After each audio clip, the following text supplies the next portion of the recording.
Who hit you? The mafia boss asked the next day. Every door in the city was broken down.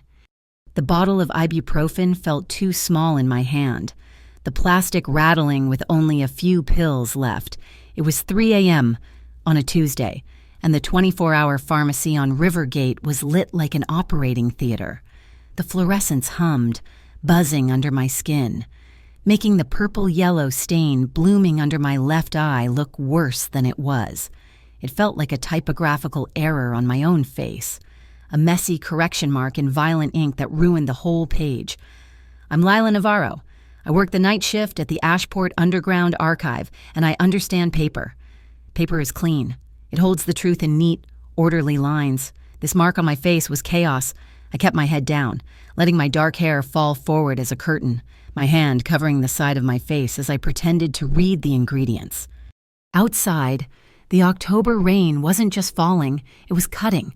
It hit the pavement like tiny knives, turning the neon sign of the Rivergate Pharmacy into a bleeding watercolor of red and green across the wet asphalt.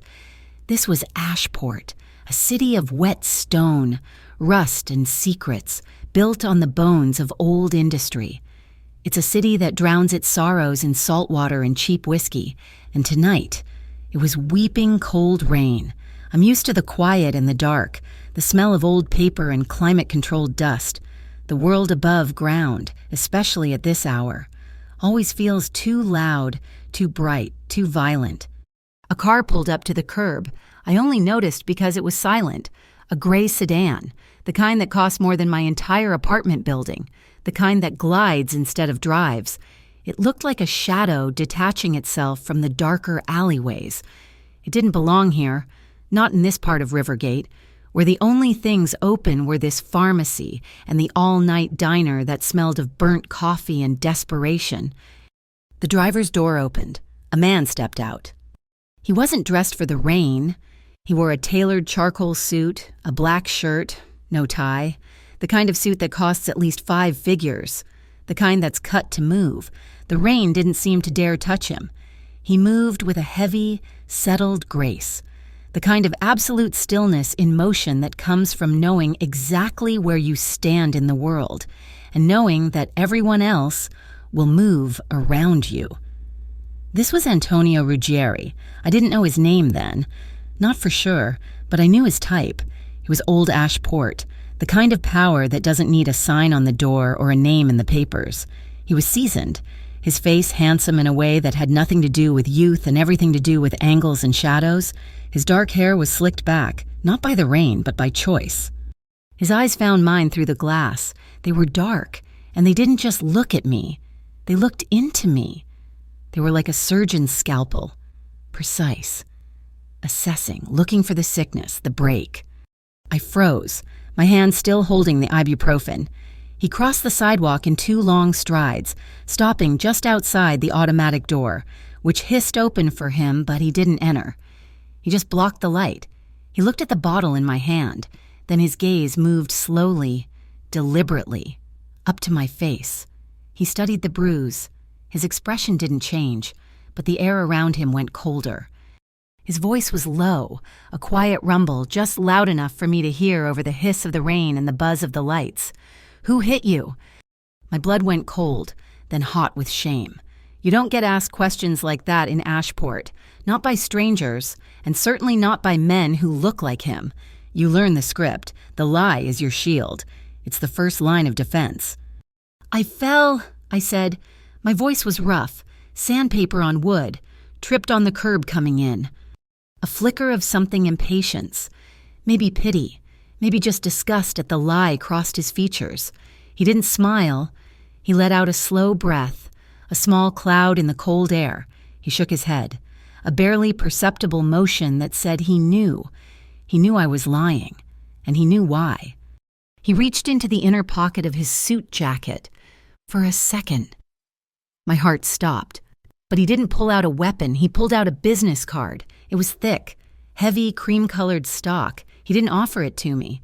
He stepped just inside the doorway, out of the rain, and placed it on the stack of free community newspapers by the door. He pushed it toward me with one finger. I looked down. There was no name, no company, No logo, just a string of 10 digits, a phone number pressed into the paper in clean, black letterpress. I glanced at the pharmacy security guard, an older guy named Sal who usually shared his lukewarm coffee with me on my way in. Sal was suddenly very busy inspecting the expiry dates on a rack of cheap candy bars, his back rigid. He hadn't seen a thing. Nobody ever sees anything in Ashport. Violence is just background noise, like the traffic on the bridge or the harbor foghorns. We live with it. We walk around it. We don't look it in the eye. And we certainly, under no circumstances, look a man like Antonio Ruggieri in the eye. My phone buzzed in my coat pocket, a heavy, insistent vibration. I didn't need to look. I knew who it was. Owen Brack. He'd be waiting, parked in the alley behind my building, stewing in his own petty, vicious rage. Owen, the slick security manager for the Civic Shield Initiative, a benign-sounding name for a group of corporate vultures picking the city's bones clean. He wanted me to fix a fire permit record in the archive, to backdate it, to make an illegal shipment of hazardous chemicals look like a simple clerical error. I told him no. I'm an archivist. The records are what they are. The truth is the truth. This bruise was his response, a hard, open-palmed slap that had sent me staggering into a metal shelving unit back in the archive's sub-level 3. The sound had echoed in the silence of the stacks. The new text message would be another threat. Think about your job, Lila, or maybe a picture of my apartment door. Think about where you sleep. The man in the suit, Antonio Ruggieri, didn't wait for me to take the card. He just looked at me, one last time, his gaze holding mine for a beat too long. It was a look that weighed me, measured me, and filed me away. Then he turned, walked back to the gray sedan. Before he got in, he gave a slight nod, almost invisible, to another car parked across the street, a dark SUV I hadn't even registered, its windows tinted to black. A driver was waiting there. The sedan door closed with a heavy, expensive thud. The car pulled away, its tires hissing on the wet street, disappearing into the rain as silently as it had arrived. I stood there, the buzzing in my pocket suddenly silent, as if it, too, had been intimidated. I understood that nod. It wasn't a threat. It was a transfer, an instruction. I had been marked, not as prey, as something to be watched, something protected. The thought was more terrifying than Owen's threats. My hand, the one not holding the painkillers, darted out. My fingers closed over the thick card. It was still dry, untouched by the rain. I slid it deep into the pocket of my coat, away from Owen's buzzing phone. The card felt hot against my skin, a physical weight. It felt like an escape hatch. It felt like a trap. In Ashport, they are very often the same thing. I walked to the counter, paid for the ibuprofen, my hand shaking just slightly. The cashier didn't meet my eyes. He'd seen the car. He'd seen the man. He just wanted me gone. I pushed open the pharmacy door. The cold air hit my face, making the bruise ache with a fresh, sharp sting. I pulled my collar tighter and stepped out into the rain, heading toward the alley, toward the archive, toward the life I was trapped in. Far off, from the harbor. A foghorn roared, a low, mournful sound that cut through the downpour. It sounded like a warning. It sounded like a premonition. The night was far from over. The Ashport Underground Archive isn't a library. It's a tomb, a climate-controlled, concrete-lined tomb where the city's bones are filed away. My job, from midnight until 8 in the morning, is to translate these bones into ghosts. I am a digital archivist, 3rd class. I sit in the quiet hum of sub-level 4, surrounded by the smell of aging paper, vinegar and ozone from the industrial scanners. I unroll structural blueprints from the 1950s, the paper stiff and yellow, and feed them carefully into the wide-format scanner. I digitize subway tunnel maintenance logs from the 70s, the handwriting of the foreman looping and angry, noting water seepage and track fatigue. My specialty, the one Owen Brack assigned me to, is permits. Specifically, blasting permits for new construction. chemical transport manifests, and high-voltage grid updates. I take the physical, fallible, potentially flammable truth and turn it into searchable, editable, and easily corruptible data. My world is one of precision, a 300 dots per inch scan, a metadata tag, a checksum hash to verify the file hasn't degraded. It's a quiet life, a life of cataloging. It's the only one I've ever wanted. When my shift ends and the weak gray light of an Ashport dawn breaks, I take the number 12 bus to Dock 9. The first thing I do, before I even try to sleep, is check on Mrs. Dorothea Hale. Her apartment is one floor below mine, in a building that has seen better decades. She's a widow. Her husband lost to the docks 20 years ago, and she lives on a pension that's about 50% wishful thinking. I bring her milk, her medication, and I sit with her while she drinks her morning tea. She calls me her little paper speaker. "You're the only one I know, Lila," she told me once, her hands, knotted with arthritis, resting on mine, the only one who knows how to make the paper talk sense. Last month, I helped her win a 3-month battle with the city over a pension clerical error. I just found the original filing, cross-referenced the digital entry, and proved a data entry mistake. To me, it was just correcting a file. To her, it was groceries. That's why the file in the urgent processing bin at work felt like a personal insult. It wasn't old paper. It was new, crisp, and wrong. A stack of cold storage building permits along the embankment, numbers 7, 11, and 14. They all bore the fresh, embossed seal of the Bureau of Urban Integrity, a city agency I'd never even heard of. The manifests attached were for industrial solvents, precursors for things I didn't want to think about, all filed under cold-pressed fish oil. Owen wanted me to fix them. That was his word. "Just backdate this one. Lila," he'd said 2 nights ago, sliding a single permit across my desk for a container of vinyl chloride. Date it for last month, before the new port tariffs. I told him no. I said the intake stamp was clear. I couldn't change the intake stamp. That was when he hit me. The first time, a quick, sharp slap that cracked like a staple gun in the dead silence of the archive. The shock was colder than the air conditioning. "You're a data entry girl," he'd hissed, his face pale and tight. "You enter the data I tell you to enter." He left the file on my desk. It was still there tonight, waiting. I saw him again tonight. Not Owen, the other one, Antonio Ruggieri. I was leaving the archive, the first gray light just touching the razor wire on the fence. It was just there, standing by the staff emergency exit, the heavy red metal door that led out to the service alley.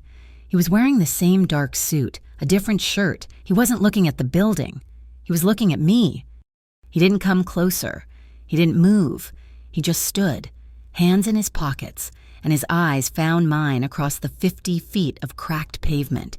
He didn't have to say a word. His gaze was a question, the exact same one he'd asked in the pharmacy, a silent, demanding echo. "Who hit you?" I froze, my hand on the gate's latch. My blood turned to static.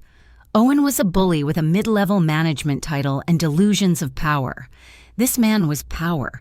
He was the apex predator of Ashport. I turned away, my heart hammering against my ribs, and pushed through the gate, walking fast, not running, down the street toward the bus stop. I didn't look back. I could feel his eyes on me the entire block. Back in the archive, in the last hour of my shift, my hands had been shaking. Not from the cold. I looked at the file, Owen's file, the fake BUI permits. I pulled my phone from my bag.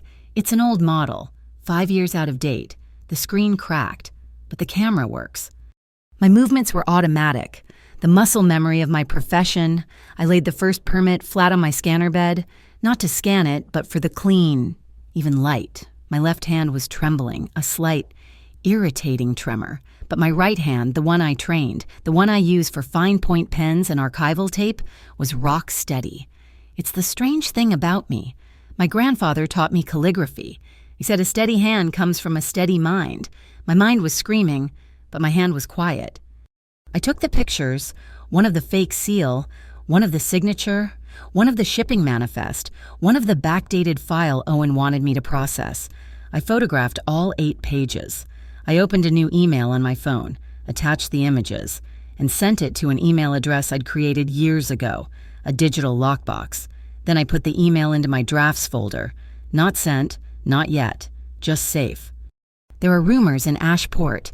You hear them in the diners, at the bus stops, in the silence of the night shift. Whispers about the Ruggieri Consortium.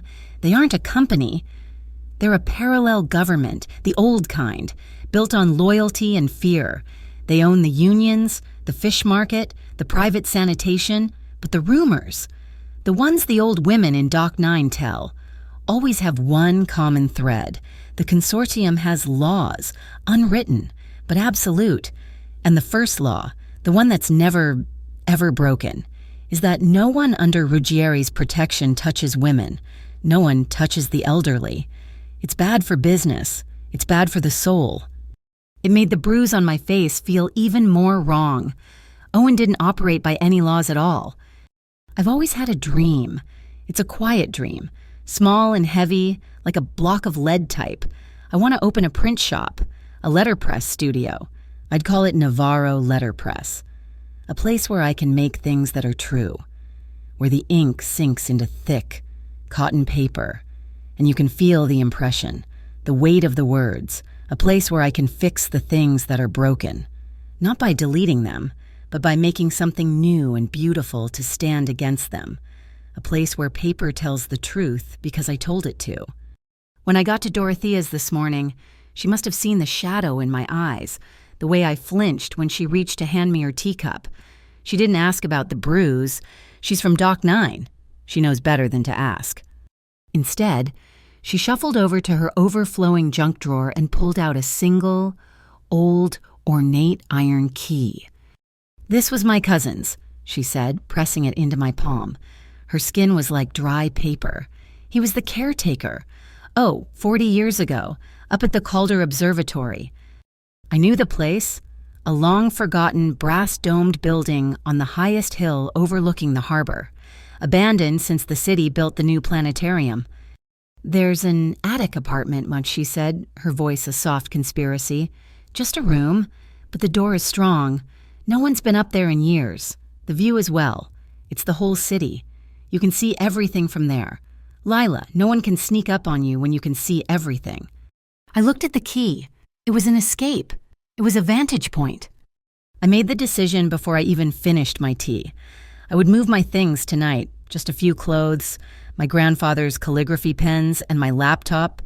It was a way to get out from under Owen's thumb, to get out of the apartment building he watched. I would be off the grid, but still in the city, still in his sight, perhaps. But I realized, as I remembered the man at the emergency exit, I would also be in Antonio Ruggieri's. The air in the Mariner subway station was thick, smelling of ozone, wet concrete, and old despair. I kept my head down, my duffel bag with my few possessions digging into my shoulder, the iron key from Dorothea heavy in my pocket.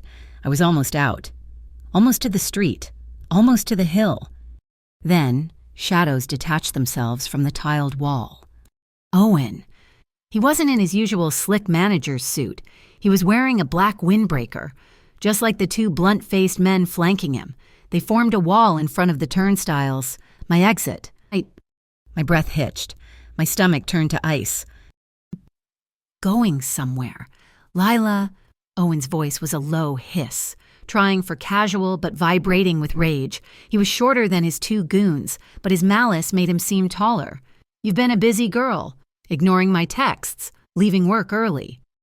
My shift was over, Owen. Let me pass." He smiled, a thin, wet crack in his pale face. "I don't think so. We need to have a chat, and I need your phone. You've been photographing things that don't belong to you." One of the goons stepped forward, his hand out. "The phone! Now!" "Don't forget who feeds that archive, little girl," Owen whispered, his eyes darting to the bruise on my face, a flicker of pride in them. "Don't forget who can starve you." I took a step back, my spine hitting the cold tile. Trapped. The platform behind me was empty. The station was a concrete box. A sound. Not a sound, a lack of sound, a high-frequency whine, slicing through the heavy air. A black electric motorcycle shot down the ramp from the street, a place no vehicle should be. It slid to a halt on the tiled floor, the rubber tires screaming, stopping perfectly between me and Owen's men. The driver was a woman. She was small, coiled, and wore a black leather jacket. She pulled off her helmet, and a shock of short, silver hair fell free.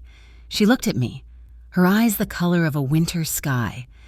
"Come with me if you want to breathe," she snapped.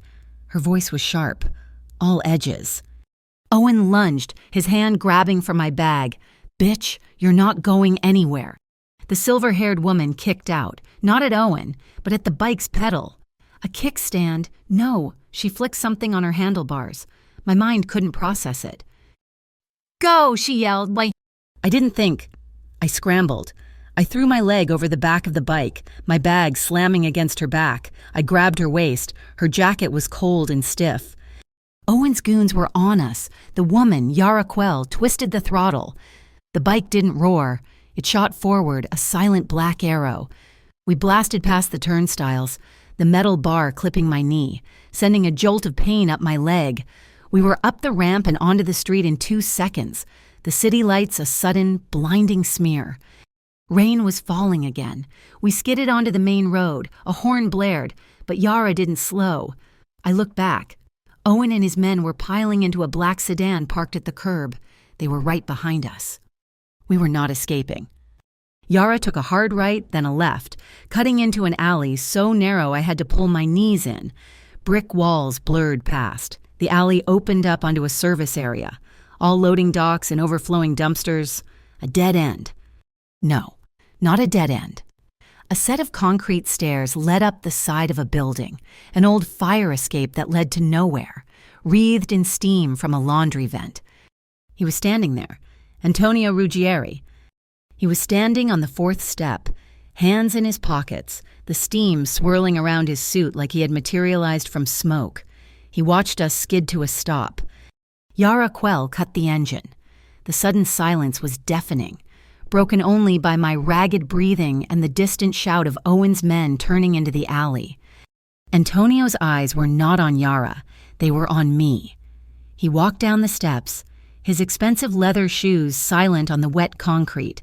He stopped 5 feet away. The black sedan screeched into the alley entrance, blocking the only way out, its headlights pinning us like insects. He didn't look at the car. He didn't look at the 3 men getting out. He just looked at me. The bruise. The terror. "Who hit you?" His voice was different. The cool curiosity from the pharmacy was gone. This was cold iron. This was not a question. It was a demand. "I fell," I whispered. The lie came out, a pathetic, automatic reflex. "I told you. I tripped." His head tilted, just slightly, a flicker of profound disappointment. He looked, for a second, almost sad. Then his face hardened. He reached into his pocket, not for a card. He stepped forward, closing the distance. I flinched. He stopped instantly. He held out his hand. In his palm was a small, white metal tube of ointment and a new card, this one with a name, Alma, and another number. "She is my physician," he said, his voice low and flat. "She will come to you. You will not lie to her." He didn't offer the items. He waited for me to take them. My hand trembled as I reached out. His fingers were warm as they brushed mine. He placed the items in my palm and closed my own fingers over them. "Basic medical care," he said, his voice dropping to a near whisper, his eyes burning into mine. "This is what I consider a basic right." "Get away from her! Ruggieri!" Owen shouted, as his voice cracking. He was trying to sound brave, holding a small, silver handgun, but it was shaking wildly. His 2 goons looked less certain, their eyes wide, darting between Antonio and the silent Yara Quell. Antonio didn't even turn. "Yara," he said. Yara was off the bike. She moved like a whisper. She tossed something underhand, a handful of tiny, dark objects scattered across the wet ground in front of the sedan, steel ball bearings. "Now," Antonio said to me. He stepped to my side. Yara grabbed my other arm. "Run, Gull Row!" We ran. We plunged into the narrow opening of the Gull Row night market. The shift was instant, from a dark, silent alley to an explosion of light, sound and smell. Red lanterns swung overhead. Music blasted from tinny speakers. The air was thick with the smell of grilled squid, anise, and damp cardboard. Crowds of people pushed and shoved, buying noodles, looking at trinkets. A shout from behind us. "Stop them!" We pushed through. Yara was a wedge, carving a path. I just tried to keep up, my bag banging, my lungs on fire. I heard a crash, a man screaming in pain. I looked back. Just for a second, Owen's two goons were on the ground, tangled up, their limbs at odd angles. They had slipped on the ball bearings. A stall selling cheap porcelain lamps had collapsed, the lights shattering in a spray of bright, falling stars. Owen was standing there, his gun lowered, his face a mask of disbelief. He was on his phone, screaming into it. "He's here, Ruggieri." "Yes," I said, "Ruggieri. What?" I saw his face go white. Not pale, white. The color of bleached paper, the color of bone. He stared at the phone, his mouth open, his bravado gone, replaced by a raw, primal terror. He had called someone upstairs. And the person upstairs was more afraid of the name Ruggieri than they were of losing their illegal shipment. Owen lowered the phone. He looked at me, his eyes wide. He didn't follow. "Keep moving," Yara said, pulling me into another, darker alley. We ran for 2 more blocks, the sounds of the market fading. My legs were jelly. My chest felt like it would split open. Finally, Yara stopped, leaning against a brick wall, breathing easily. I bent over, hands on my knees, gasping. "He's coming," she said. I looked up. Antonio Ruggieri was walking toward us, not even breathing hard. He had come a different way. He had just arrived. He stopped in front of me. Yara Quell nodded once, then vanished into the shadows, as silent as the motorcycle she rode. We were alone, just me and him, in a narrow alley, the city's hum all around us. He didn't touch me. He just started walking, slowly, toward the street that led up the hill. I fell into step beside him. He walked parallel to me, half a step away. He didn't hold my arm. He didn't guide me. He just was a solid presence, a human wall between me and the rest of the world. We walked in silence for 5 minutes, up the steep incline of the hill toward the dark, domed shape of the Calder Observatory. The city fell away below us, a carpet of glittering, indifferent lights. At the base of the final set of stone steps, he stopped. The old iron gate was just ahead. "The lie," he said, his voice quiet. He wasn't looking at me. He was looking out at the harbor. "It's beneath you." "You don't know me," I gasped. "I know what I see." He turned, and his eyes held me. They were dark, unreadable, and saw everything. "If you tell me the truth, Lila Navarro, I will break every door that needs breaking." The words hit me.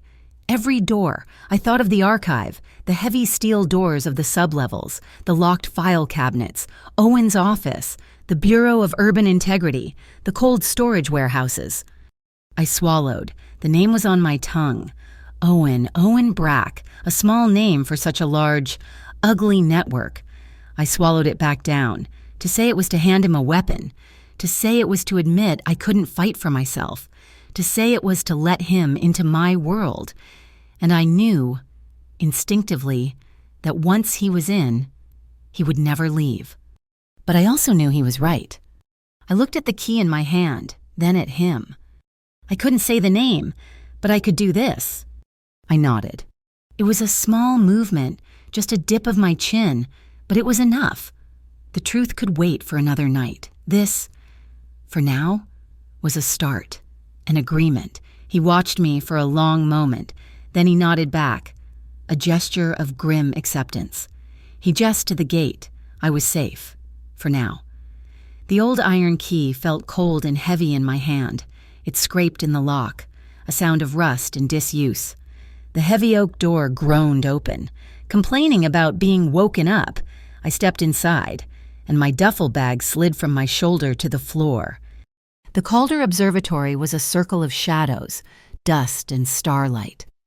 The main room was vast, a rotunda directly under the massive brass and glass dome. Moonlight poured through the panels, illuminating a fine layer of dust on everything. And through the very center of the dome, a long, thin crack ran like a silver scar, the old unblinking eye of the sky, fractured but still watching. Then I saw it. His people had been here. The dust wasn't thick. It had been recently disturbed. In the center of the room, someone had unrolled a small, clean rug. A single string of warm, yellow-gold fairy lights had been hung in a loose spiral from the lower railing, casting a soft, kind glow that fought back the cold shadows. An upright piano, its wood dark and thirsty, stood against one curved wall. On a small, sturdy table, a brand-new electric kettle sat next to a box of tea and 2 clean mugs. The sound of the kettle clicking on made me jump. A woman stepped out from a small alcove I hadn't seen, a room that must have once been the caretaker's office. She was in her 50s, with kind, dark eyes and hair pulled back in a neat, severe bun. She wore simple gray scrubs and carried a black medical bag. "You're Lila," she said. Her voice was calm, a soft alto. "I'm Alma. Let me look at that." She gestured to my face. I hadn't realized I was still cupping my hand to my cheek, where Owen's ring had caught me. The chase through the market had made it throb, and the bump from the subway turnstile had split the skin. "It's just a bruise," I said. "It's an injury," she corrected gently, "and it needs to be cleaned." She led me to a stool by the table. I looked around. Where was he? As if summoned by the thought, I saw him. Antonio Ruggieri was standing across the room by the tall, arched windows that overlooked the harbor. He was in darkness, a silhouette against the glittering, cold lights of Ashport. His hands were deep in the pockets of his suit trousers. He was giving us space. Alma was all gentle efficiency. Her hands were warm, her touch practiced. "This will sting," she warned, and as she pressed the antiseptic wipe to the cut, a sharp, white-hot pain made me hiss and clench my fists. I saw him move in the darkness. He turned his face away. Looking out the window, his posture rigid, it was a strange, small gesture, a courtesy. He was a man who trafficked in violence, but he couldn't stand to watch the sting of its cleanup, a kind of chivalry so rare in his world, or in mine, that it almost didn't make sense. Alma finished taping a small, clean bandage to my cheek. "You'll have a slight scar," she said, packing her supplies, "but it will be a clean line." She handed me the tube of ointment he had given me, twice a day. "He will send someone to pick me up." She nodded to me, then to the shadow across the room, and let herself out the heavy oak door, the lock clicking shut with a heavy, final sound. The kettle whistled. For a long moment, there was no other sound but the high, thin shriek of the boiling water. I stood up, my legs still shaky. He turned from the window. We were alone, 30 feet apart, in a circle of fractured moonlight and warm, golden lights. "Tea," his voice was quiet, respectful of the space. "Please." He walked to the table, poured the water into the 2 mugs, and steeped the tea. He did it with an unhurried, domestic ease that seemed at odds with the man at the emergency exit, the man in the pharmacy. He pushed 1 mug toward my side of the table. I didn't drink. I unzipped my duffel bag. I pulled out my phone, connected it to my laptop, and pulled the image files from my draft folder. Then, one by one, I opened them. I turned the laptop around on the table so he could see. The evidence glowed in the darkroom. "Cold storage 7, 11, and 14, I said, my voice sounding too loud. "All leased by the Harborline Task Group, a semi-public city works initiative. All the permits were fast-tracked, all signed on the same day." I clicked to the next image. This is the seal. Bureau of Urban Integrity. It's fake. The font is wrong. It's Century, not the official city Garamond. The embossing is too shallow. It's a high-quality forgery, but it's a forgery. I clicked again. This is the manifest Owen Brack wanted me to backdate, the one he hit me for. It's a chemical shipment. The Harbor Line Task Group is using the BUI as a cover to move toxic materials into those warehouses. The money trail is sloppy. They're routing it through public infrastructure budgets. I was done. The pictures, my grainy, terrified phone pictures, sat there between us. The case. Antonio looked at the screen. He didn't lean in. He just observed. He looked at the fake seal for a long time. He didn't ask me how I got them. He didn't ask me what the chemicals were for. He didn't ask me who Owen Brack was. He just absorbed the information. Finally, he lifted his eyes from the screen to my face. His question, when it came, was not what I expected. It landed with the weight of a judge's gavel. "What do you want to happen?" I stared at him. Owen had told me what to do. My boss at the archive told me what to file. The city told me what to ignore. No one had ever asked me what I wanted. He was turning the power. He was handing the weapon back to me, hilt first. I walked away from the table, toward the tall windows he had just left. The sea fog was rolling in, thick and white, obscuring the lights of the city, wrapping the observatory in a silent cotton shroud. "I have this dream," I said, my voice barely a whisper. I could see my reflection in the dark glass, the bandage a small, white square on my cheek. I want to open a letterpress studio, a place where things are made by hand, where the truth has weight. You can feel it pressed into the paper.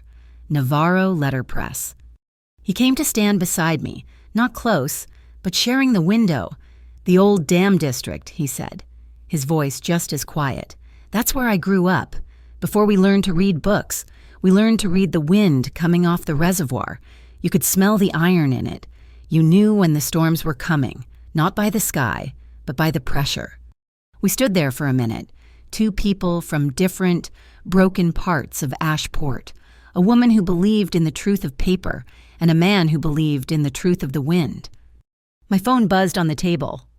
The sound was obscene, a violent interruption. It wasn't a text. It was a picture message. I walked over, my heart suddenly a cold, hard stone in my chest. I picked it up. It was a picture of Mrs. Dorothea Hale. She was in her apartment, asleep in her old, worn-out floral armchair, her head tilted back, her mouth slightly open. A peaceful, domestic scene. Except the photo was taken from inside her apartment. Owen. He had a key. He had been there. He was sending me a warning, a threat against a sleeping old woman. My blood ran cold. Then it boiled over. My hands were shaking so hard I almost dropped the phone. Antonio was beside me. He didn't look at the phone. He looked at my face. He saw the shift from fear to a cold, pure rage. He held out his hand. "Let me see." I gave him the phone, looked at the image. His face did not change. He did not curse. He did not flinch. The calm in his eyes became something else. It became absolute. It became terrifying. He took his own phone from his pocket, made a call, and spoke one single, quiet sentence. "Encircle Dock 9 like a cathedral." He hung up. No bluster, no empty promises. Just a short, sharp, lethal command. He was putting a ring of steel around her. He looked at me. "She is safe. He will not get within a block of her again. Now, your turn." I took a deep, shuddering breath. "I'll help," I said. "I'll give you everything, but I have one condition." He waited. "I'm an archivist. I don't torch history. I keep it. I want them exposed, not erased, no scorched earth. Antonio, I want to pull the file. I want to show the city what they're doing. I want to unmask them, not wipe the trail. I want them seen." I expected him to argue, to tell me that wasn't how his world worked, that the only way to deal with a sickness was to cut it out, to burn it. He just watched me, his gaze analytical. Then, the barest hint of a smile touched the corner of his mouth. It was a sharp, quick expression, like the first clean pen stroke on a fresh sheet of paper. He nodded. "Vach mat," he repeated, the Vietnamese words sounding precise in his mouth. "Not erased. I can do that." We stood there under the cracked dome, the pact made. "So," he said, his voice a low rumble, "we have a rule, you and I. From now on, the truth, even when it is hard to hear." I looked at the bandage on my face, the phone with the picture of Dorothea, the glowing screen with the fake permits. "The truth," I agreed, "even when it's hard to hear." The invitation wasn't a question. It was a statement. "Tonight," Antonio had said, "you will come with me. You need to see the city from above the fog." He sent a car, not the silent gray sedan. This was a vintage black car, something from the 1940s, restored to such perfection it looked like liquid shadow. He was waiting inside. The place was called the Airy. It was impossible. A glass box suspended from the girders of the old Ashport Iron Bridge, hanging 100 feet over the dark, churning river. You reached it by a private glass elevator that hummed straight up from the pier. The entire structure vibrated, a low, steady tremor from the traffic passing overhead and the jazz quartet inside. The room was all dark wood, polished brass and deep blue velvet. The horn section, a trumpet and a sax, seemed to breathe bronze, their notes cutting clean and sharp through the cigar smoke.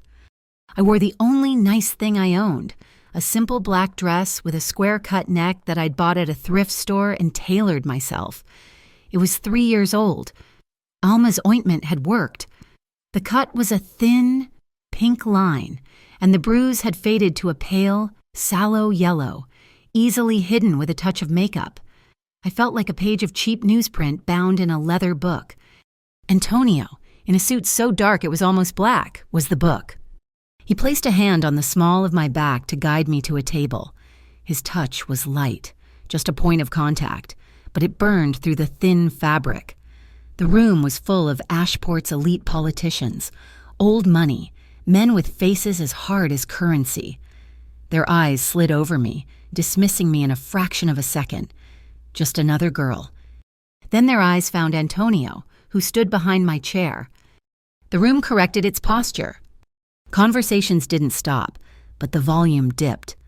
A man at a nearby table gave a slow, respectful nod. A woman in diamonds paused, her wine glass halfway to her red lips. Antonio commanded the space not by being loud, but by being the center of its gravity. He held my chair, a gesture so old-fashioned it was almost radical. He sat opposite me. The table was small. Our knees were inches apart. The quartet began a new song, a slow, mournful ballad with a driving bass line. The singer, a woman in a silver dress, stepped to the microphone. "This one's an old one," she purred. "It's Blue Ashport." The saxophone wept. Antonio leaned in. The noise of the room was a perfect shield for a quiet conversation. "You told me you were an archivist, that you loved the paper." His eyes were on my face. Not in the assessing way he'd had before, but with a genuine, focused curiosity. "What's your favorite?" "What?" Typeface. "What's your favorite?" The question was so specific, so him. Not "what music do you like?" or "what's your favorite color?" He was asking about my work, my craft. "Garamond," I said, without thinking. "The original, from the 16th century. Not the modern copies." "Why?" I looked at my hands, resting on the white tablecloth. "Because it's honest. It's not perfectly symmetrical. The letters have a human quality. The serifs, the little feet, they're slightly uneven. They were cut by a man's hand, not a machine. It's designed to be read, to be clear, not to show off. It's practical. It has flaws, and it's beautiful because of them. It feels like a real voice." I stopped, embarrassed. "I sound like a fanatic." "No," he said, his voice a low rumble. "You sound like you're talking about an old lover." My breath caught. He was right. That's exactly what it felt like. His eyes held mine, and in that moment, the room, the bridge, the music, it all fell away. There was just this man who saw the world in terms of wind pressure and who understood, instinctively, why a 500-year-old set of letters could feel like a person. Then his eyes shifted. It was a movement so small I almost missed it. His gaze moved from my face to a point just over my left shoulder. His focus didn't change, but his body did. It didn't tense. It settled. It became heavy, rooted to the chair. He was looking at the reflection in the dark glass of his untouched whiskey. "What is it?" I whispered. "The new musicians, sir," he said, his voice perfectly level. "The trumpet player is holding his horn wrong." I turned my head. Slowly. A new trio was walking onto the small, raised stage. The original band was on a break. These men were dressed in the same black suits, but they were stiff. They carried their instrument cases. They were not musicians. They were from the Langley Triad. I'd seen their faces on data files, encroachment reports. The man in the middle, the one Antonio had noticed, laid his trumpet case flat on the stage. He didn't open it. He clicked the latches. Antonio was already moving. He was standing, his hand reaching for me, not my arm, not my waist, my hand. "Lila," he said, his voice a command. The man on stage opened the case. It wasn't a trumpet. It was a shotgun, matte black, short-barreled. Time stopped. The singer's last note hung in the air.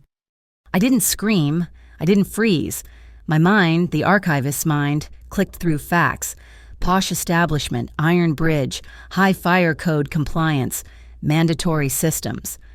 To Antonio's left, on the brass panel by the exit, was a small red lever under glass. It wasn't a fire alarm. It was the halon system, smoke suppression, DAPCOI. As the first shot exploded, shattering the wall of glass behind the bar, I didn't run away. I lunged toward Antonio, toward the wall. I smashed the glass with my elbow, the pain a distant, bright spark. I yanked the red lever down. For 1 second, nothing happened. The second shot rang out, hitting the brass saxophone on the stage, which screamed like a dying animal. Then, with a deafening, pressurized hiss, the entire floor of the club vanished, thick white. Choking foam erupted from vents in the floor, not fire suppressant water, but an oxygen-starving smoke cloud. It rose from ankle to waist height in 3 seconds. The room was chaos. Screaming, confusion, the gunmen were blind, firing into a white void. "This way," Antonio's voice was in my ear. His hand, which had been reaching for mine, found it. His grip was steel. He didn't pull me. He led me. We plunged into the white foam. We were moving toward a service door I hadn't even seen, hidden behind a velvet curtain. He kicked it open. We were outside, on a narrow, vibrating metal walkway, the sky bridge, a maintenance catwalk, hanging in the open air, 100 feet above the water. The wind tore at my dress, whipping my hair across my face. The roar of the traffic above us was a physical blow. We ran. The metal grid of the floor was open, and I could see the dark, churning water directly below my feet. The whole bridge was shaking. Behind us, shouts and another gunshot, muffled by the wall. We reached the central pylon, a massive tower of black iron. We ducked behind it. I leaned against the cold, wet steel, my chest heaving, my stocking torn at the knee, my elbow bleeding. The city glittered below us, a cold, electric tapestry. The lights on the harbor buoys and the ships in the channel blinked on and off, a rhythm, a message, like Morse code. He stood beside me, not even breathing hard, just watching the door we had come through. No one followed. He turned to me. His face was all shadows, lit only by the distant city. "Scared?" he asked. The adrenaline was a high, thin wire in my blood. I was terrified, but I was also, strangely, alive. I had seen the lever. I had pulled it. I had done something. "Yes," I said, my voice shaking, "but you don't let the fear decide the typeface." He looked at me for a long time. The wind howled around us. I could feel the thrum of the bridge in my bones, in my teeth. Then, slowly, he leaned in. He gave me every chance to pull away. He didn't grab me. He didn't rush. He moved with that same deliberate, heavy grace. I didn't pull away. He kissed me. It was not a passionate kiss. It was not hungry or desperate. It was slow. It was firm. It was a commitment. It was his mouth, surprisingly soft, pressing against mine. A statement of fact. It tasted of whiskey, cold air, and iron. It was a soft promise between two very hard people. A period at the end of a sentence. When he pulled back, he didn't let go of my hand. "The car is at the pier," he said. He didn't take me to his home, a penthouse I assumed existed somewhere high above the city. He didn't take me to a safe house. He took me back to the observatory. When we stood at the heavy oak door, the moon shining through the cracked dome, he finally released my hand. "You chose this space," he said, his voice low. "It's yours. Let it choose you back." He wasn't coming in. I understood. He was protecting me, not possessing me. This was my sanctuary, and he would not breach it. I unlocked the door and stepped inside, into the circle of golden lights. I turned back. He was still on the step, a guardian in a bespoke suit, the city and its dangers spread out far below him. "You'll stay," I whispered. "I will stay," he said. I nodded. I closed the heavy door, and I shot the old, thick iron bolt. It slid home with a heavy, satisfying thud. I was locked in. He was locked out. I went to the table and turned on the kettle. I could feel him, on the other side of that 3-inch thick oak, a sentry. A man guarding not just a person, but a word, the truth. The sound of the rain started as a tap-tap-tapping against the glass dome, a nervous percussion. I sat at the small table, the warm, untouched mug of tea in my hands. I could feel him on the other side of the door, a solid, immovable weight. He was a sentry, a man of impossible patience, but he was also a man, standing in a storm. The tapping grew into a steady, drumming roar. The entire dome began to hum, a low, resonant note that vibrated in my chest. It was a lonely sound, the sound of the sky weeping. I couldn't leave him out there.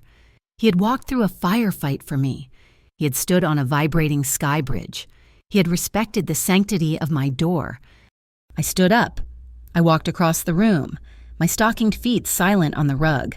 My hand closed over the heavy, cold iron bolt. I pulled it back. The sound of the metal scraping open was shockingly loud, a definitive choice. I opened the door.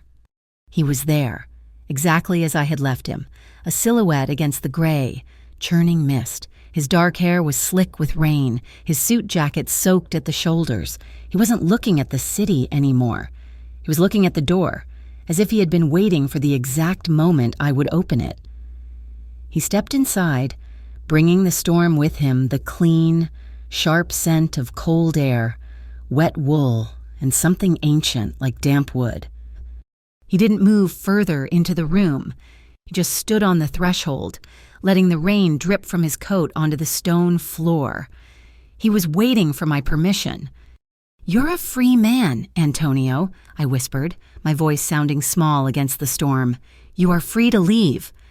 He looked at me, his dark eyes unreadable in the dim, golden light. "I am not free," he said, his voice a low rumble. "Not while Owen Brack is still breathing, but that is my burden. It is not your prison." He unbuttoned his suit jacket, not to take it off, but just to ease its lines, a gesture of a man settling in. "I protect Lila. I don't imprison. There is a vast difference." "It feels like a fine line," I said, my arms crossed over my chest. "Then we will find that line." "Yeah," he said, "together." He took a slow step toward me, closing the distance. The air between us became charged, heavy. He was so much taller than I was, a column of damp, cold fabric radiating an intense, bodily warmth. He stopped, close enough for me to feel the heat, but not touching. He lifted his hand, slowly, giving me every second to retreat. He didn't reach for my face or my hair. He lifted his hand to my shoulder, his fingers hovering for a heartbeat, his eyes asking the question. I nodded, just a small dip of my chin. His hand settled on my shoulder, warm and heavy, his thumb brushing my collarbone through the thin fabric of my dress. The simple, solid contact was a relief. It was an anchor. My entire body leaned into that single point of contact, craving its stability. My fear, my tension, it just unspooled. I turned my head and pressed my cheek, the one that still held the ghost of Owen's ring, the thin pink line into the warm, dry palm of his other hand. He let me. He held my face, his thumb stroking my skin. A gentle, corrective gesture. He was overwriting the file. He was healing the bruise with his touch. His gaze dropped to my mouth. He lowered his head, his movements unhurried, his breath warm. This wasn't the hard, declarative kiss on the bridge. This was a question, a conversation. His lips brushed mine, a feather-light touch, a simple test. I didn't pull away. I let out the breath I had been holding, a soft sigh that mingled with his. That was my answer. The kiss began. It was slow, it was deep, it was devastatingly patient. There was no hurry, no taking, no possession. It was a sharing of breath, a yielding of ground. His hand slid from my shoulder to the small of my back. His fingers splayed wide, pulling me against the solid wall of his chest. I went. I rested my head against him, my ear pressed to the fine, damp wool of his suit. Underneath, I could hear it. Thump, thump, thump, thump. The steady, powerful, reliable beat of his heart. It was the sound of an engine, of a harbor buoy in the fog. It was the sound of a life, calm and controlled, and for the first time, I was close enough to someone to hear it. I realized my own heart, usually a frantic bird, was slowing down, trying to match his. He held me like that for a long time, his chin resting on the top of my head, his arms a secure cage. He was so gentle, so slow. Every move he made was supportive. It felt like a piece of mature, slow jazz, not the frantic solos, but the deep, steady bass line that holds the entire composition together, a rhythm you could build a house on. Our bodies were in a dialogue. His hand would tighten almost imperceptibly on my back, pulling me closer. I would relax, melting into him. A silent yes. He would shift, his hand moving to cup the back of my head, and I would tilt my face up, a silent more.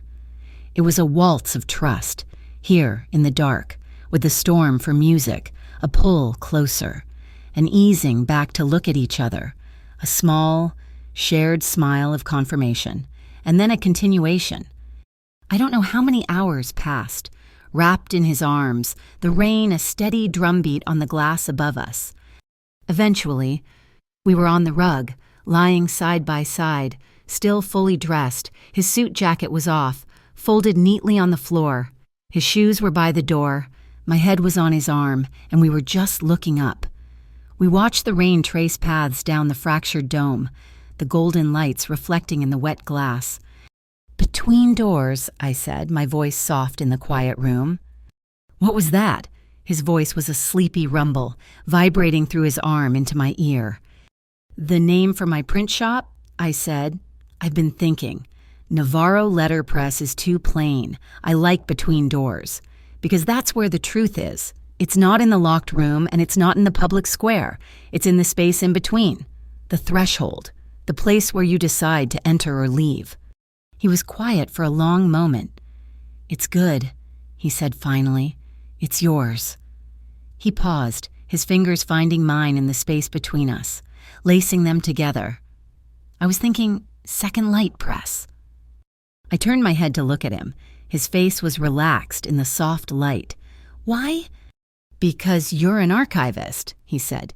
"You work in the dark, bringing old truths to the light." And because his thumb stroked the back of my hand, "You gave me a second look, a second light. I am not a good man, Lila." "You are a just man," I whispered. "You protected Dorothea." "I keep my promises," he said. The silence that settled was comfortable, warm. The rain was softening, turning to a fine, whispering mist. "Antonio," I said, "I'm here.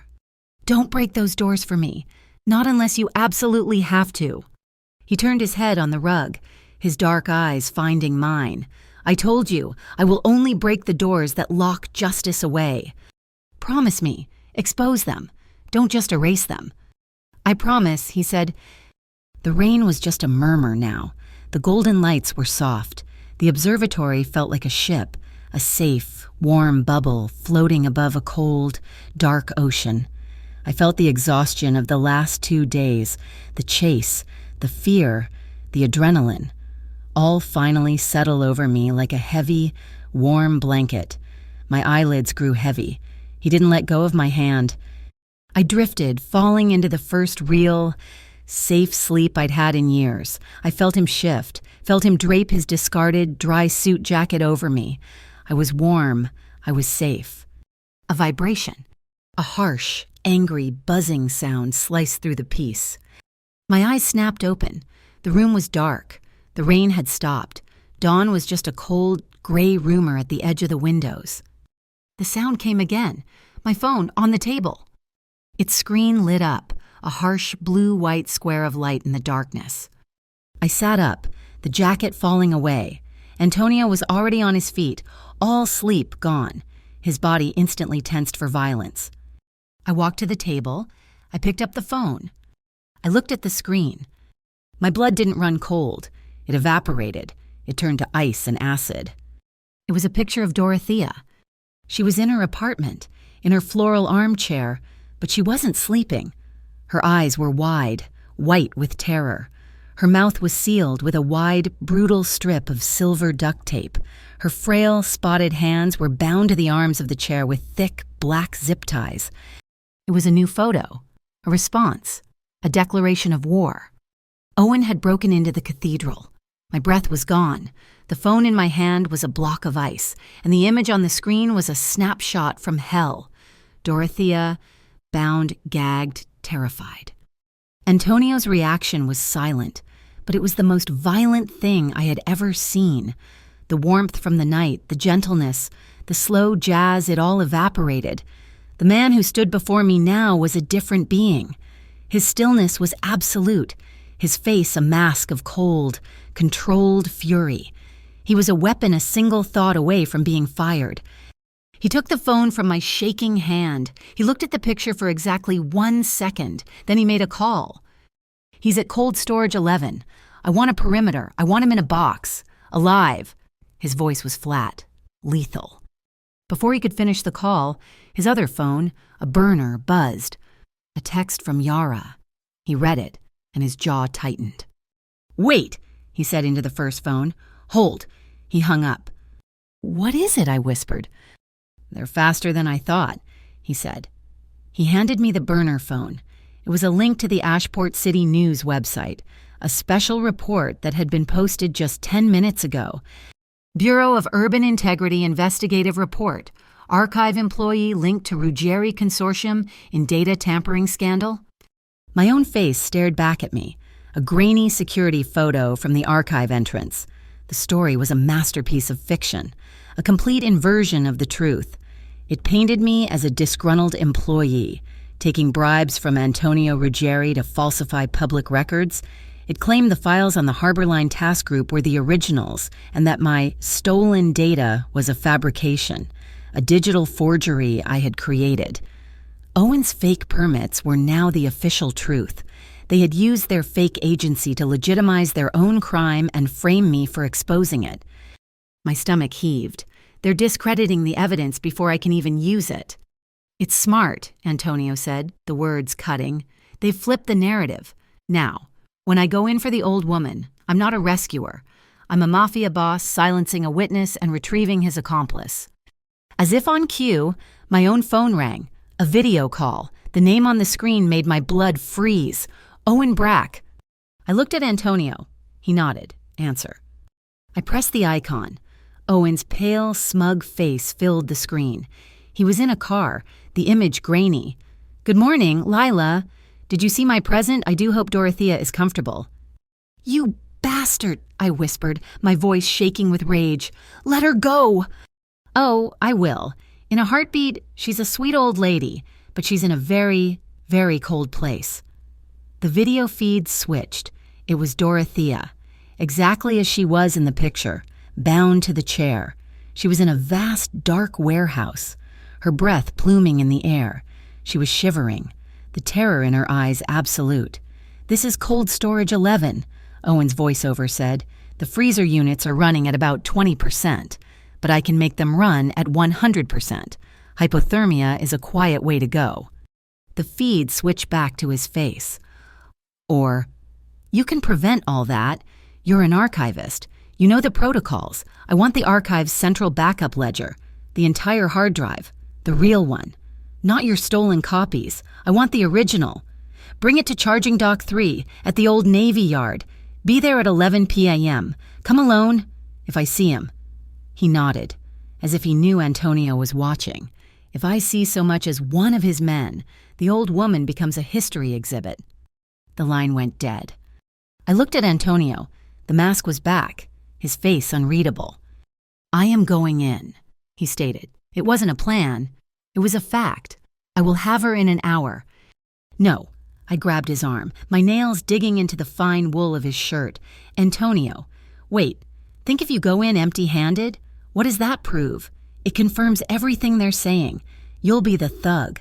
I'll be the accomplice. We might get Dorothea, but they'll win. They'll bury the truth. They'll walk away. He looked at my hand on his arm. She will freeze to death. Lila. She won't, I said, my mind racing, the archivist's logic clicking into place, finding the file path. He wants the ledger. That's his mistake. He's not just a thug. He's a records manager. He knows the digital copies I have are useless if he controls the master record, but he doesn't have it. And I don't either. Where is it? It's not in the archive. It's in the city data center, the real one, not our sublevel. It's a different cold room. Cold room 7, it's the central hub. They had to create a master key, a ledger override, to make the system accept their faked permits as valid. If I can get that override file, I don't just prove my case, I can digitally invalidate their entire operation. I can make their truth vanish. He was silent for a long moment, the gears turning. He was a general, seeing a new front open. A dual plan, he said. A dual plan, I agreed. You handle the perimeter, you get Dorothea, but you do it my way, not as a raid, as a rescue. Yara Quell appeared at the open doorway, as silent as the fog. She carried a heavy black case. He's right, Lila. They're smart, but we're smarter. She looked at Antonio. The Kitefell team is in place. They're eccentrics, but they're the best. They're running a ghost fiber line from this hill right now, splicing it into the municipal grid. It's high risk, but it will give us a direct, untraceable link to the antenna. Antenna, I asked. Radio sparrow, Yara said, a rare, thin smile. Old pirate broadcast station in the Narrows. The city's been trying to shut it down for 10 years. It has a signal that reaches every car radio and television in Ashport. When you get that file, we can broadcast it to the whole city, unfiltered. The scale of it hit me. This wasn't just about a file. It was about a public execution. My burner phone rang. A different number, a blocked ID. I answered, pressing the record button I had preset. Is this the archivist?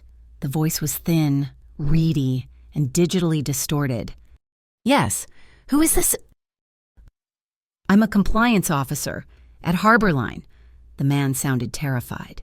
They're moving everything tonight, not just the chemicals on the manifest. They're moving the money. The real payout. They're using the BUI's emergency declaration, the one they created to catch you as cover, to empty the task group's slush fund. It's millions. You have to stop them. The line clicked dead. I looked at the recording. He's right. They're not just covering their tracks. They're cashing out. This changes the board, Antonio said. He looked at the file, then at me. If we release this, it will burn everyone, not just Owen, clerks, drivers, people who just stamped a form. The moral dilemma hung in the air, the weight of public safety versus individual privacy. My choice was instant. I was an archivist. I believed in redaction. We do it, I said, but we do it with conditions. Conditional transparency. The Kitefell team can blur the names of the low-level staff, the secretaries, the assistants, anyone not a signatory.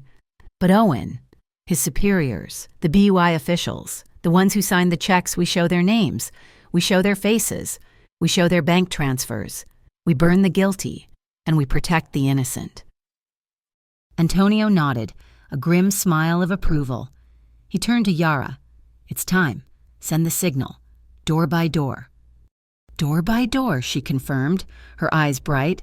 "I like it." She was gone. "What's door by door?" I asked. "My promise," he said. He picked up his own phone and made the call. "This is Ruggieri. The word is door by door. Full welfare check operation. Start at Dock 9. Spread to all tenements. Check the factories, the sweatshops, any door that's locked when it shouldn't be. Any civilian held against their will. You open it. This is not a raid. This is a public service. Leave the innocent alone.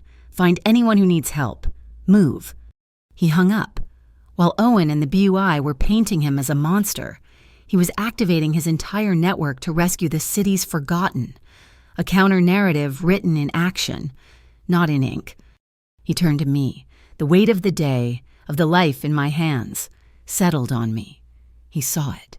He stepped forward and pulled me into a brief, hard hug. His arms were steel, a moment of absolute grounding strength. He pressed his face into my hair for just a second. "This is the hard road, Lila," he whispered, his voice rough, "but it's the right one." He released me and picked up a nondescript gray engineer's jacket and a laminated ID card from Yara's case.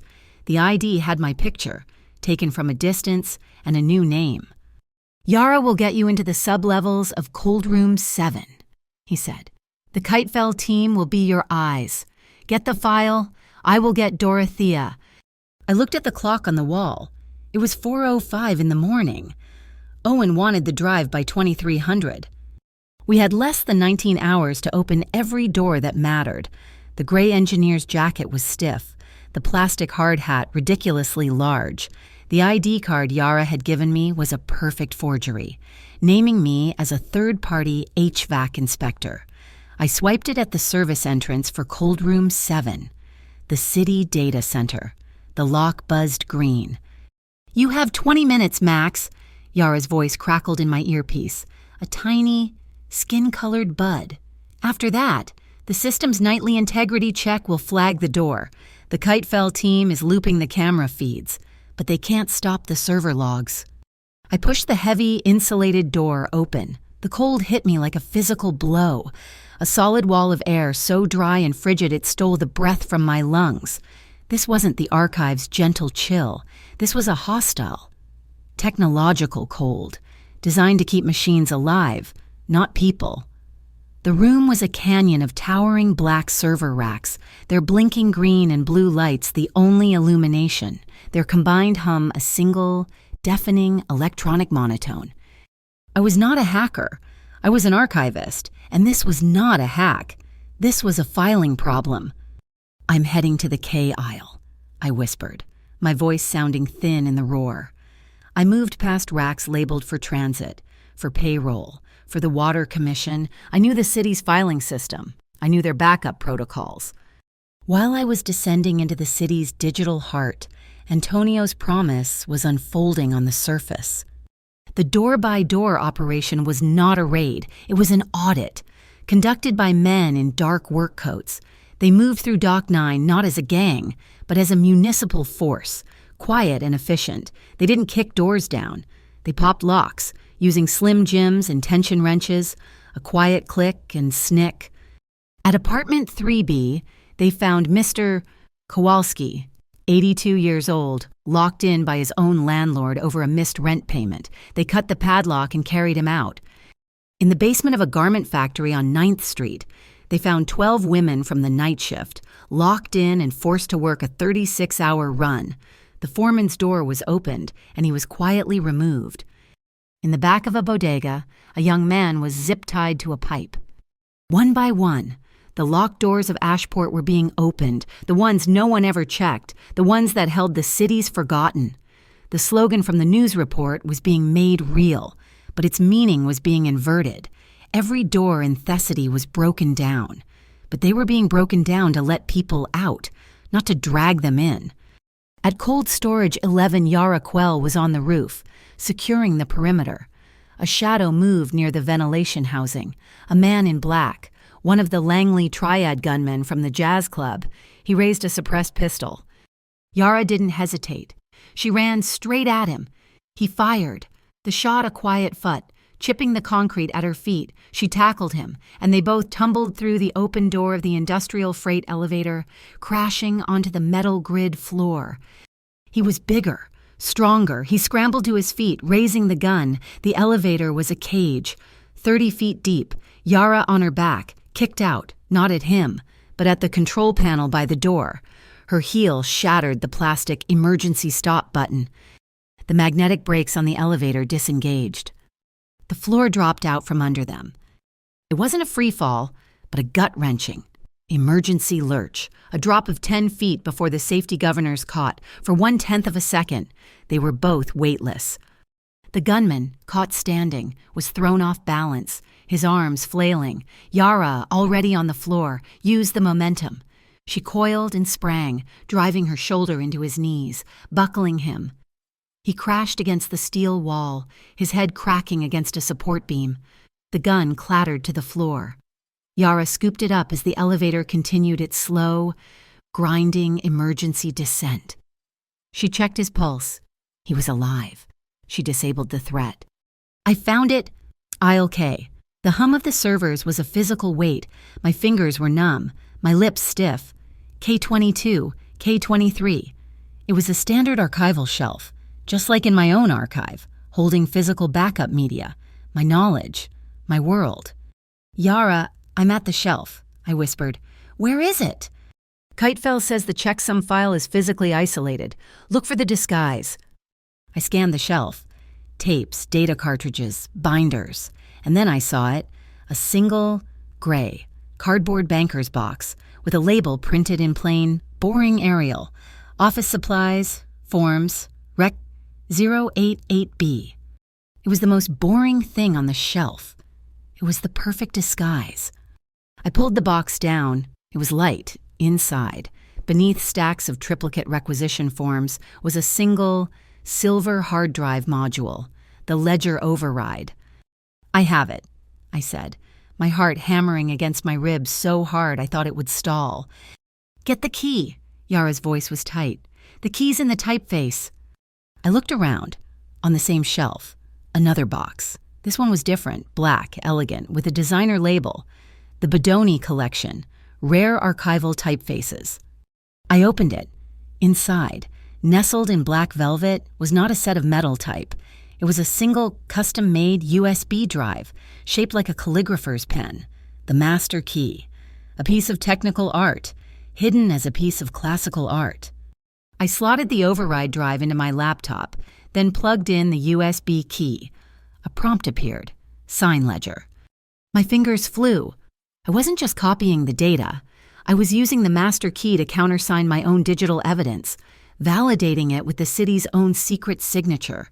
I was rewriting the official record. I was making my truth the truth.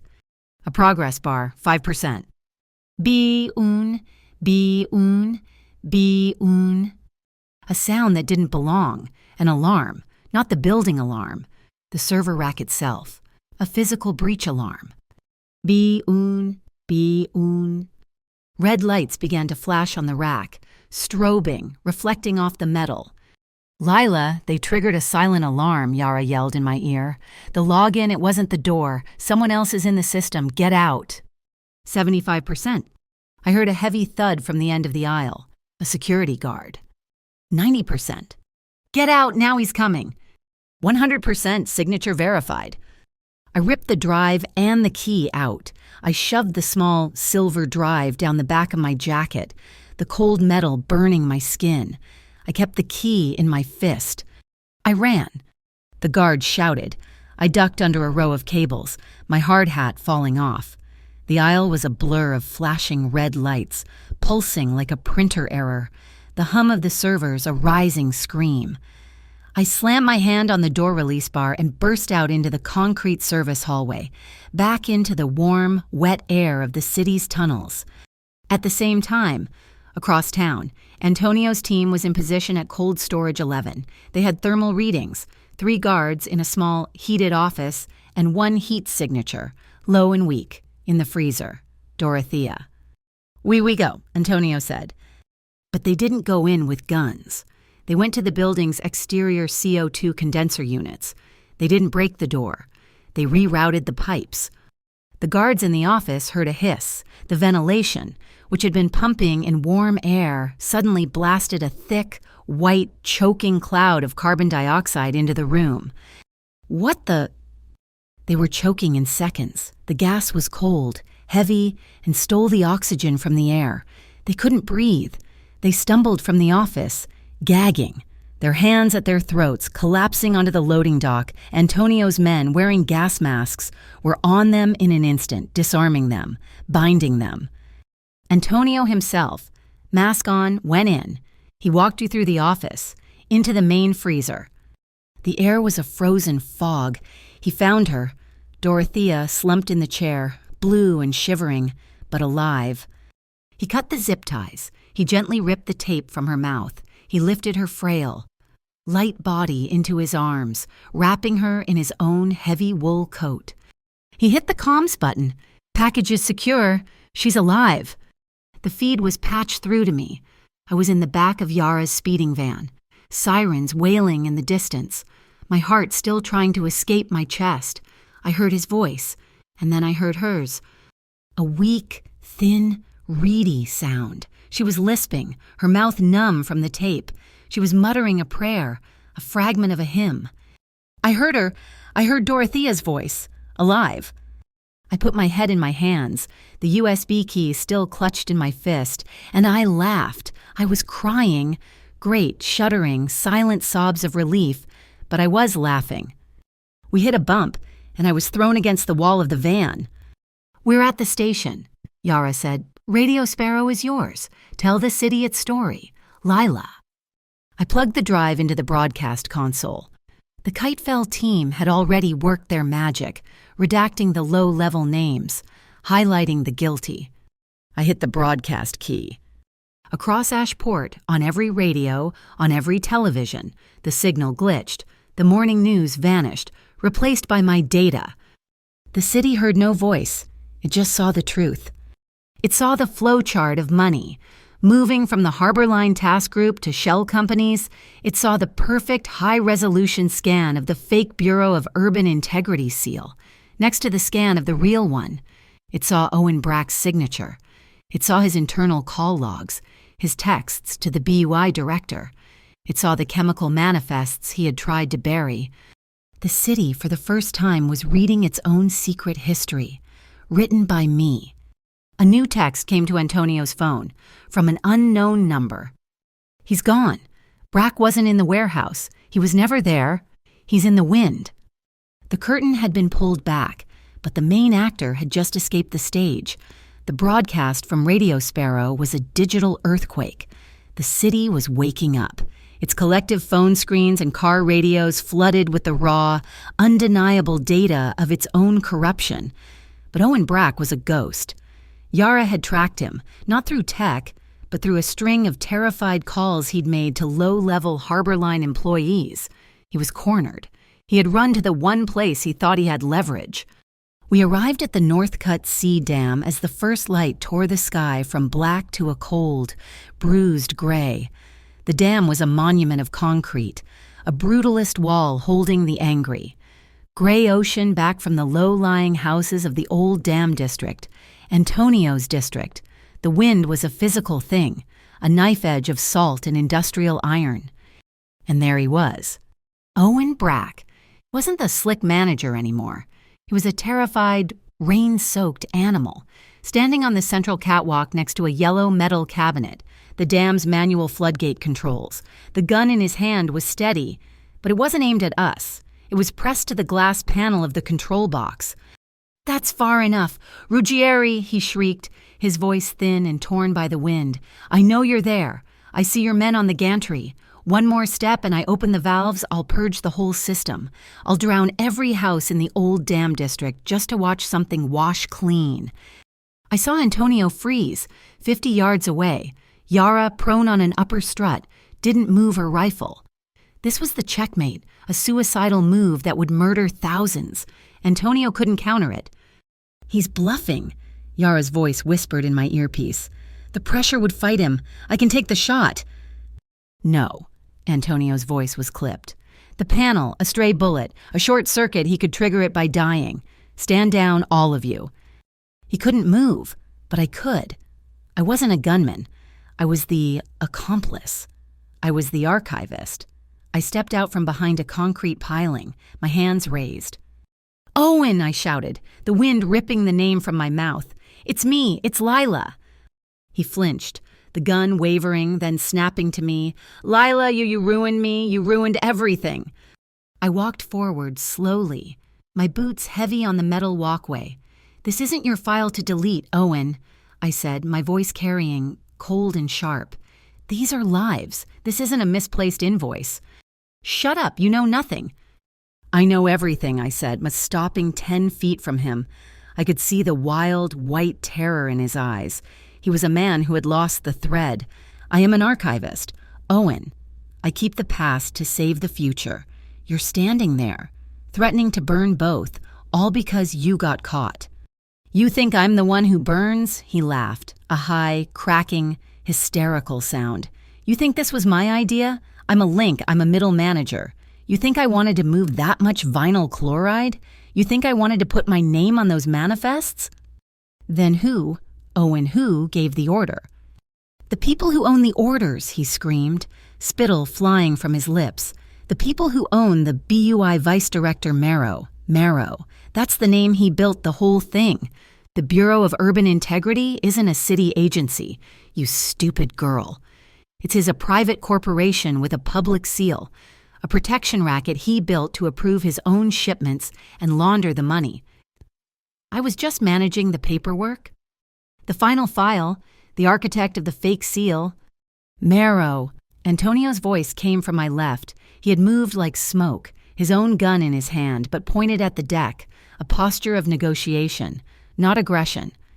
Owen spun, his gun shaking, trying to cover both of us. "Stay back! Ruggieri! I'll do it!"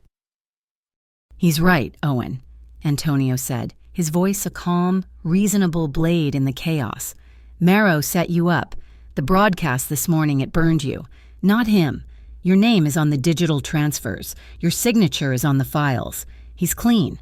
You're the one left holding the bag. He'll put a bullet in you himself just to tie up the loose end." "No," Owen stammered, his bravado collapsing. "No, he said he'd protect me. He promised." "He won't," Antonio said, taking another slow step. "But you have one card left to play. Me, the Ashport Civic Tribunal. It's an old charter my lawyers are reviving. A citizen's court. You testify. Owen, you give us Marrow. You give us the entire network, from the docks to his office. And I give you a chance to see next week. I give you protection." A new sound cut through the wind, not the waves, the high, angry whine of a speedboat engine, coming in fast from the open sea, moving with suicidal speed toward the dam's service dock. A black, sleek boat slammed against the pilings below. 2 men leaped out. One was a mountain in tactical gear. The other was tall, thin, and wore a pristine gray suit that the wind didn't dare touch. Marrow. He didn't look like a bureaucrat, and he looked like a blade. He didn't shout. He didn't negotiate. He raised a long-barreled pistol with a suppressor, aimed at the catwalk, and fired. The shot pinged off the railing, a searing spark of metal just inches from my face. "Yara," Antonio roared. A sharp thwump from the gantry above, a canister landed on the dock below, exploding in a thick cloud of white smoke. Another landed 10 feet from us on the catwalk, instantly shrouding us in a disorienting, choking fog. Marrow and his man were firing blind into the cloud. "The gate!" I screamed, grabbing Antonio's jacket. "The structural plans. I remember the plans for the dam. The archive. The bones. I had digitized them myself. Northcutt Dam. Sector 4 manual safety overrides." "There's a storm shield," I yelled, pulling him through the smoke, away from the gunfire. "A manual rolling gate. It's here." I found it, set into the concrete wall of the control house. A heavy, red-painted iron lever, emergency catwalk shield. I threw my entire weight on it. It didn't budge. Seized with rust and salt. "Help me." Antonio's strength joined mine. We put our backs into it. With a metallic scream of tortured, rusted metal, the lever gave. A deafening, grinding roar filled the air. A 3-inch thick, corrugated steel wall began to descend from the ceiling, slamming down onto the catwalk, a curtain of iron separating our section from the one Marrow was on. Bullets sparked and wanged against the other side of the descending steel. Too late. Marrow was locked out. But he wasn't alone. The bodyguard, the mountain, had been faster. He had plunged through the smoke an instant before the gate began to drop. He was on our side. He was here. He saw Antonio, saw the greater threat, and lunged, a combat knife appearing in his fist. Antonio moved. It wasn't a fight. It was paper folding. It was the swift, brutal, and economical movement of a master. He didn't punch. He moved inside the man's arc, using the lunge, deflecting the knife hand, an elbow to the throat, a pivot, a hand twisting the wrist, a knee to the solar plexus. The man folded. He collapsed in a silent, boneless heap. It took less than 3 seconds. While he'd done that, I had scrambled to the yellow control panel. Owen was sobbing against the railing. I looked at the glass. Marrow's bullet had starred it, but the light inside was flashing. A pulsing, angry red, valve pressure critical. My God, he'd actually done it. The threat was real. My mind raced. Archivist, HVAC inspector, technical manual. I had memorized the override codes as part of my cover. I shoved Owen aside. My fingers flew. I didn't hit the cancel button. That could cause a feedback loop. I hit systems check, then manual override, then safe lock engage. I was rerouting the command. I wasn't stopping the flood. I was securing the valves, filing them as locked safe in the system's own language. The red light stopped flashing. A steady, green light clicked on. Valves secure. I sagged against the panel. The threat was over. The old dam district would sleep through the dawn, never knowing. Owen was staring at me, his mouth open. You fixed it. It's what I do, Owen, I said, my voice shaking. I file things correctly. They'll kill me, he suddenly shrieked, his terror returning, his eyes on the steel wall. He's trapped, but he'll send others. Marrow will kill me. Ruggieri, your deal. Protect me, protect me. From the other side of the steel wall, we heard a furious, muffled shout, then the sound of the speedboat's engine, revving high. Marrow was retreating. He was trapped by a door he couldn't break, and on this side, his star witness was still alive. His spirit was broken. I looked at Antonio. He gave a single, sharp nod. I unclipped a small, black microphone from the inside of my jacket. Yara had given it to me, a direct patch to the Radio Sparrow broadcast signal. I held it out to Owen. He's right, I said, my voice hard. They will kill you, unless the truth gets to them first.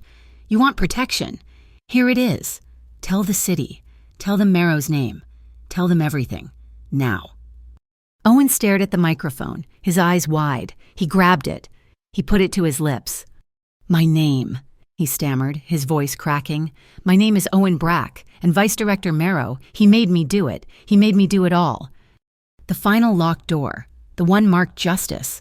We had just kicked it open. Owen Brack's voice, thin and terrified, poured out of every radio in Ashport. It was raw, unedited, and backed by the irrefutable data I had pulled from Cold Room 7. He confessed everything. He named Marrow. He detailed the chemical shipments, the money laundering, the forged permits. He talked about the Harbor Line Task Group and the Bureau of Urban Integrity, painting a perfect, damning picture of the entire conspiracy, the city, waking to its morning coffee. Heard the name Marrow echo through the morning fog like a funeral bell. The fallout was immediate. It was an avalanche. By noon, the Harbor Line Task Group was dissolved, its assets frozen. By 3 o'clock, the Bureau of Urban Integrity was stormed, not by police, but by city auditors and a newly formed temporary city committee, a citizens' oversight group pulled from community leaders, the fake agency, built on paper-thin lies, evaporated the moment the real truth hit the light. Antonio was true to his word. He faded back. His men, who had rescued a dozen people in the door-by-door operation, vanished before the official police arrived. He let the city's own, albeit flawed, legal process take the lead. He stood back and let the machine I had set in motion do its work. He had kept his promise to me. We had exposed them, not erased them. We hadn't burned the records. We had published them. My first stop was Dock 9. Alma, Antonio's physician, was already there. Dorothea was sitting up in her own bed, not the floral armchair. She was wrapped in a thick cashmere blanket, sipping warm, sweet tea. When she saw me, her eyes, still shadowed with trauma, filled with tears. "My little paper speaker," she whispered, her voice hoarse. "You made the paper shout." I just held her hand, my heart too full to speak. That afternoon, while the city was reeling, I went to a small, rented workspace. I had a small, antique tabletop hand press I'd been restoring for a year. I inked it for the first time. I set the type, my hand steady. The typeface was Garamond. I pressed the first page. It was a simple flyer, a single sheet. At the top, in bold, clean letters, it read "Between Doors Press." And below that, a simple headline, "The Doors We Open." It was a short, true story about the door-by-door operation. It told the names of the people rescued, Mr. Kowalski, the women in the factory.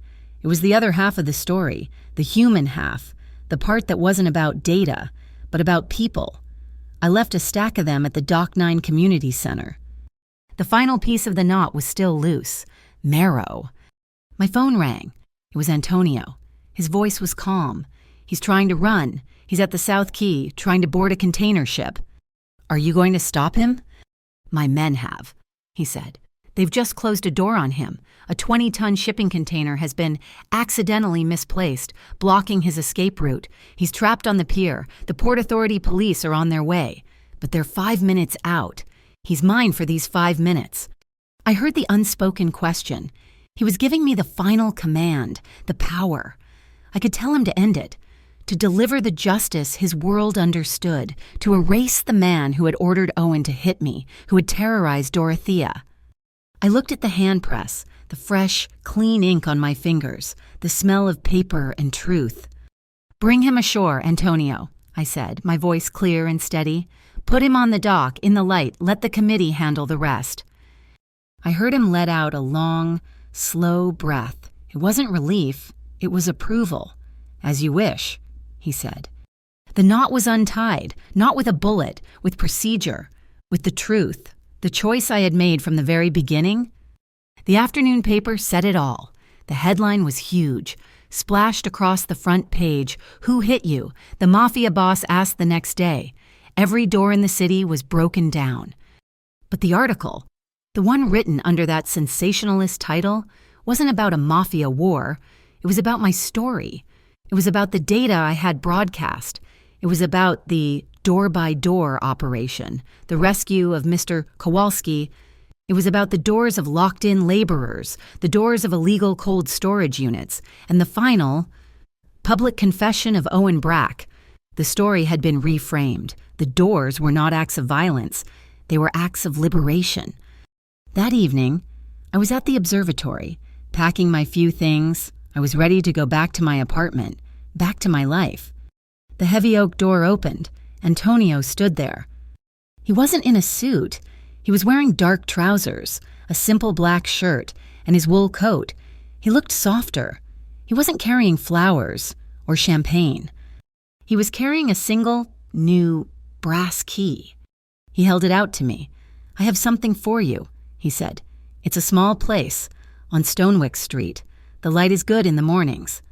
I took the key. "A safe house." "A print shop," and he said. "The lease is for 2 years. It's prepaid." I looked at him, my heart stopping. "Antonio, it's in your name," he said, cutting me off before I could argue. "Only your name. There is no co-ownership. There are no strings. A man I know owed me a favor, and the space became available. It's yours. Lila, a place to make things true." I looked at the key in my palm. Between Doors Press, he had given me a place to build my dream. No possession, just protection, a space to be free. I stepped forward, and the distance between us closed. The smell of fresh ink and new paper was still on my clothes. I wrapped my arms around his waist, pressing my face into the warm, rough wool of his coat. He was solid. He was real. His arms came around me, holding me tightly. His hands clasped at the small of my back. He buried his face in my hair. We just stood there for a long time, breathing each other in, a silent, mutual surrender. He pulled back, just enough to look at me. His hands came up to frame my face, his thumbs stroking my cheeks. "Lila," he whispered. He kissed me. It was slow and deep, and it was a promise. It was the kiss of a man who had seen a war and was finally home. My hands found his, and our fingers interlaced. We stood there, under the cracked dome, our foreheads pressed together, our bodies leaning into each other, two separate, strong volumes finally coming together to close the book. The Ashport lighthouse, dark for a decade, suddenly cut a beam of brilliant, white light through the fog, sweeping across the harbor. The city was turning its lights back on. I smiled, my head still resting against his. "You know," I whispered, "you don't have to ask it anymore. Who hit you? It's over." He kissed my forehead, a soft, firm press. "I will always ask, Lila," he replied, his voice a low, protective rumble. "Not because I'm looking for a fight, but to make sure, for the rest of our lives, that no one ever dares to be the second." He let go of my hand and reached for the heavy oak door of the observatory, the door that had been my sanctuary. He pulled it shut behind us, the old lock clicking softly into place. Then he took my hand and opened the door in front of us, the one that led out to the stairs, to the city. The smell of the sea, clean and sharp and full of promise, flooded in. A new chapter had begun. Thank you so much for listening to this story. We'd love to know where in the world you're tuning in from. Please drop a comment below. Share your thoughts and let's connect. Don't forget to subscribe to Mafia Boss Stories, like this video, and give us a little extra support by hitting that hype button. It helps more than you know and gets this story heard by so many more people. We'll see you in the next one.